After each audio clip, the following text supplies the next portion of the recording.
Our next speaker won't need much of an introduction to many of you. Once again, I'm not going to take out my phone and read Rebecca Finlay's long bio, but I can tell you from firsthand experience, Rebecca as the CEO of the Partnership on AI, which is an incredible organization whose scope, I think, day by day is just increasing. Rebecca does an incredible job of stewarding an incredible small staff of people dedicated to ensuring that our policies, our technologies, and the future of AI are aligned to benefit humanity. And that's a pretty big scope. Rebecca is going to talk to us a little bit today about the policy landscape, what's coming, and how it relates to the topics of today. And I can't think of anyone better to do it. Rebecca.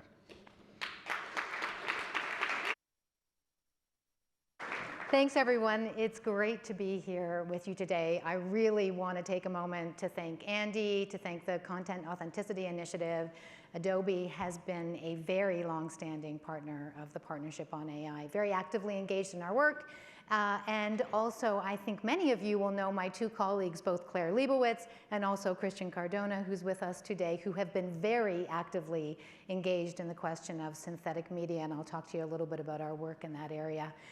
So if you haven't had an opportunity to meet me, please do take a moment at the reception. I'd love to get to know you better. So I'm going to talk a little bit about public policy in AI, and we are clearly at peak public policy in AI this year. For those of us who've been in the responsible AI community for several years, it has been both heartening and slightly overwhelming to see the level of policy engagement that we've seen over the last year. But I think this gives us a moment that I'm sure none of us in this room want to lose in terms of moving forward our commitment to the responsible and safe development of this technology. So today was an important day in AI public policy. Does anybody know what today was? Just shout it out if you know. Today was the deadline for the final trilogue negotiations on the EU AI Act. So you may know that the trilogue negotiations, that's the Parliament, the Member States, and the Commission, have been meeting in intense negotiations for several months now around the final version of the EU AI Act, the commitment being that it must be done by the end of 2023 in order to come into force in 2024, and actually will not come into force in fulsome, complete and other recognition of the regulations for probably about 18 to 24 months. Does anybody know what happened today? They stayed up 24 hours and they're going to go back to work tomorrow. So somewhat anticlimactic, but it just speaks to, I think, this notion that I wanted to sort of provoke us to think about today, which is how do we develop sound public policy, smart, innovative, fit-for-purpose public policy at this moment with this accelerating development of artificial intelligence and the technology as it emerges, in the context of this real transition to safety that has happened over the last year. And so what has happened with the EU AI Act is that its very sound structure that has been negotiated over several years was opened up to incorporate what they originally called general purpose AI technologies. So these are these large-scale generative AI, large language model technologies. And then that, of course, led to all sorts of renegotiation as different countries within the EU started to have different startups who were developing it. So from what it sounds like, they have almost got to end of job, but it will be really important tomorrow that that happens in order for that to keep on track. And what that speaks to is just how difficult it is to get hard law regulation in place in this moment. I think it's incredibly important that there be clear regulatory frameworks and oversight in place. But when we think about the suite of public policy options, it is clearly hard to do that. So I was trying to think of a way to show you how much the debate has changed in the last 12 months. And so I chose the proxy of looking at this great report that comes out of Stanford here, the AI Index. If you haven't had a chance to see it, I highly recommend it. It is the most comprehensive ongoing measurement of AI development across many different indices, and really the only place that we have to go to for some of the sort of hardcore data around what's happening in the field. So this was 2022. This is the report that came out this year looking back on 2022. This is pretty usual of what we would think of in terms of areas of AI policy, public policy, what's on top, all the way from industry and regulation through to workforce and labor. We see safety really bound up within security and privacy, and this is the way we've been thinking about safety in the AI and responsible AI space for many years. And what happened over the last year was what we've been talking about all day. So again, misinformation and disinformation, but something more than that.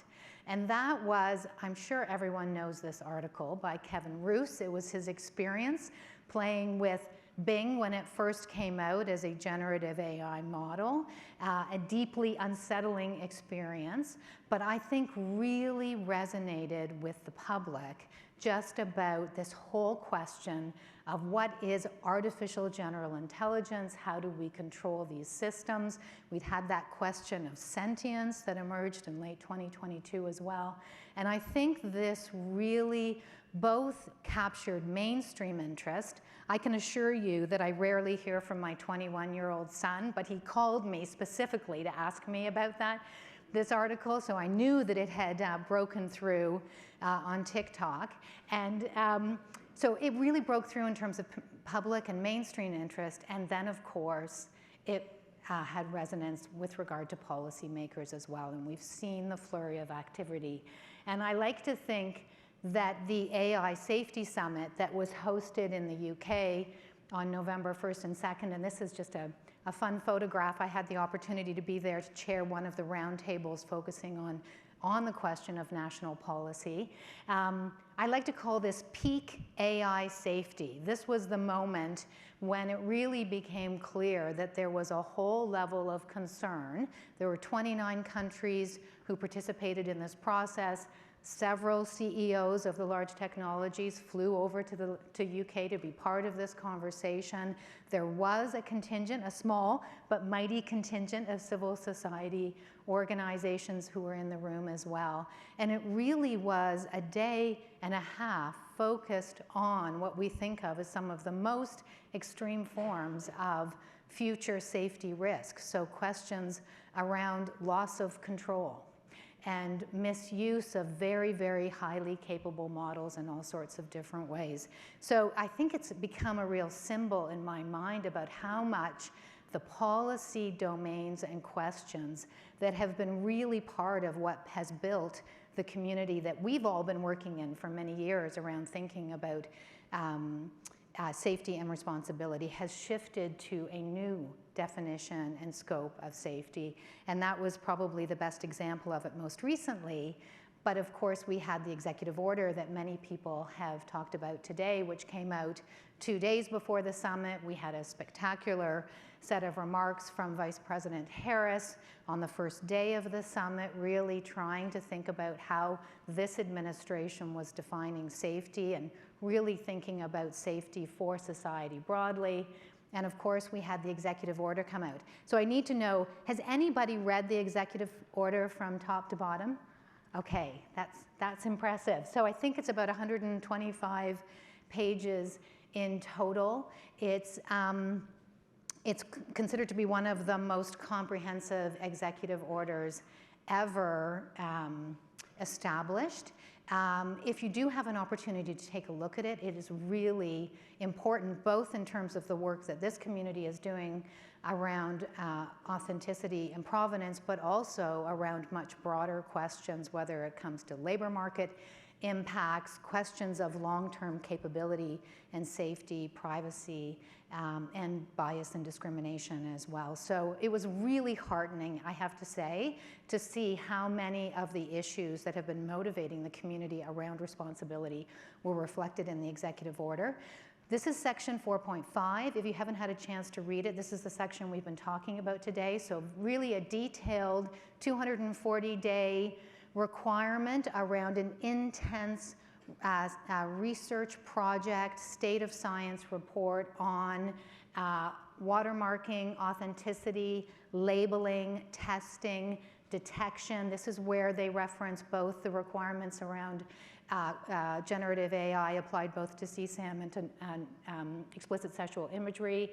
And also, this is where they reference how the government itself, through the OMB and others, will be one of the leaders in terms of driving this work, and it'll be, of course, influential in terms of moving forward. So just quickly stepping back in terms of like, how do we think about public policy and how do we think about taking the work we're doing and communicating? It's really important to understand that public policymakers are catching up.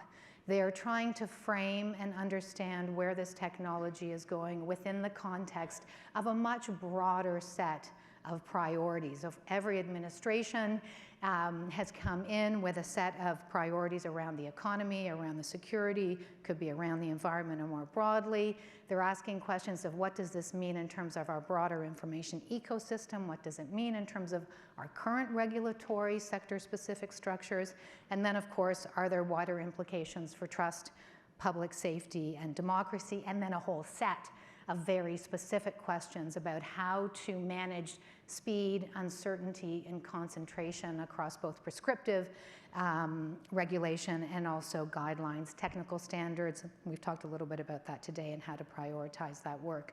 So it's really this question in the policy domain about how do we take the what, the notion of these frameworks, the blueprint for an AI Bill of Rights, these principle statements, whether it's at the OECD, or at the UN, and how do we drive them into the how? And then, of course, there's a combination of legally non-binding guidelines as well as binding regulation.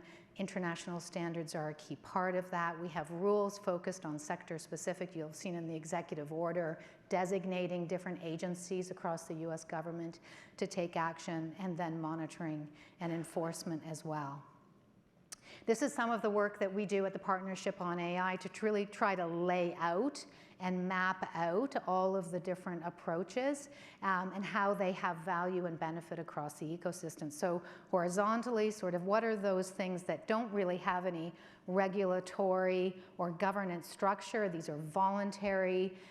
For example, the voluntary commitments, the Bletchley Declaration that came out all the way through to we put the EU AI Act here in anticipation that it's going to be completed, but Brazil, of course, there's China here as well. And then we're also tracking particularly all the way from what we think of as more of the traditional AI approaches, whether it's risk frameworks or otherwise, all the way up to this focus on more what we would call foundation or frontier models as well. But that's really about the policy framework. Then, of course, we all know there's a whole ecosystem of actors that are able to sit around what actual governments are able to do in order to drive action, all the way from industry and industry associations through the media, community, academics, and others.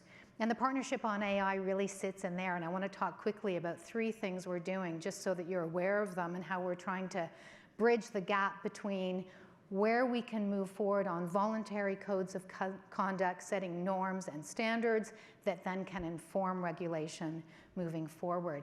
We were formed in 2016. We are truly a multi-stakeholder partnership. We have now about 114 partners in 15 countries. We bring together an amazing community of industry leaders in the AI space together with academic institutions and about 60 nonprofit and civil society organizations. And we believe fundamentally that if we're going to talk about what good looks like, we need to have the diversity of those voices around the table to make it happen. I think it was Sam who mentioned the work that we did earlier this year on the responsible practices for synthetic media.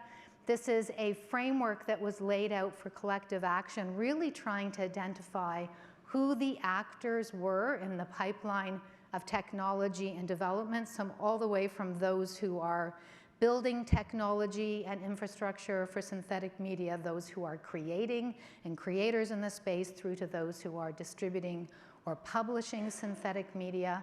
What are their obligations with regard to disclosure of responsible practices? How do we set a governance framework that sits alongside of and on top of technical standards and developments like C2PA and the work that's happening at the Content Authenticity Initiative.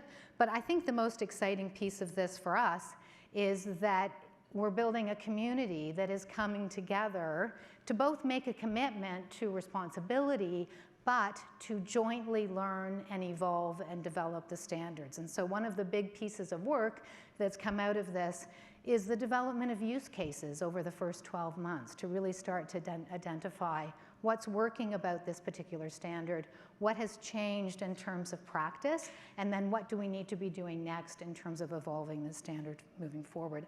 There are many people in this room who are part of this, so thank you all. This is really core to the work we're doing. And then stepping back from looking at synthetic media, over the last 18 months, we've been working on guidance that goes across the life cycle of the AI development process around foundation model deployment. And this is work that came out just as our synthetic media work started long before generative media took the mainstream stage. This is work that started way back around GPT-2, when we started to see these new models and started to be concerned about what did safety look like in this space. And so if you haven't had a chance, you can go online.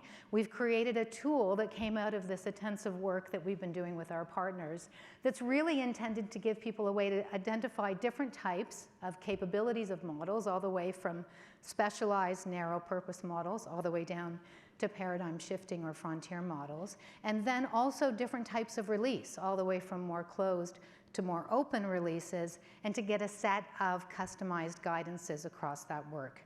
And so really here, the purpose is, and this picks up on some of what I've heard discussed today, is to really think about how we define in a joint way, what do we mean by capabilities of these models? What do we mean about scaling responsibility according to capabilities? This is an open question, as you know, that's happening both within industry but also within public policy right now. And also trying to really think about what does it mean across the life cycle.